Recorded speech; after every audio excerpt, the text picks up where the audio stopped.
Le salon de la défense Eurosatory s'est ouvert hier près de Paris avec un rebondissement concernant les entreprises israéliennes. Vous savez, les organisateurs du salon avaient exclu les entreprises israéliennes de l'armement à la demande du gouvernement français suite aux frappes à Gaza. Mesure discriminatoire vient de décider en référé le tribunal de commerce de Paris. Bonsoir Caroline Yadan. Bonsoir. Merci d'être avec nous dans Les Vraies Voix sur Sud Radio, députée Renaissance sortante des Français de l'étranger. Vous êtes aussi candidate évidemment à votre réélection. Discriminatoire. Députée sortante. Pardon ? Nous ne sommes plus depuis. Elle est sortante, oui, c'est ça. Oui, ex-députée candidate à votre réélection. Vous êtes satisfaite de cette décision ? Je suis très satisfaite de cette décision qui est une bonne décision qui vient dire le droit et le droit dit que cette décision était purement discriminatoire.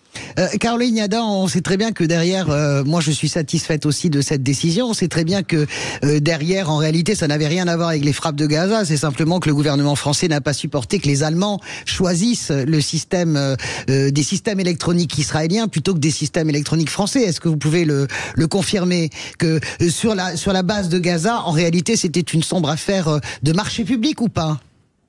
Alors ça, je ne suis absolument pas au courant de ce que vous dites. Je n'en sais pas.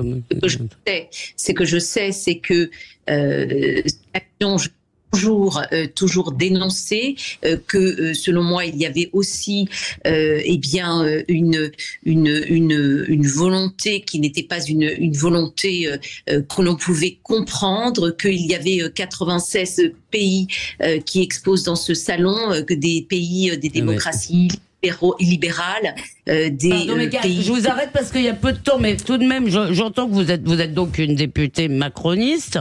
Moi, je ne crois pas. Je suis une députée sur ce sortante. Pardon, excusez-moi, je vais aller au bout de ma question, sinon on n'aura pas le temps.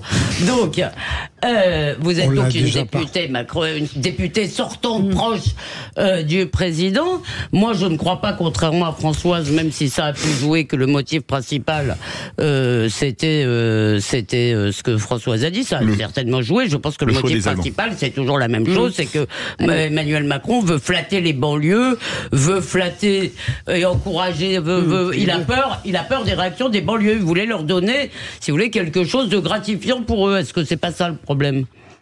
Allez, vous avez 30 secondes pour réagir.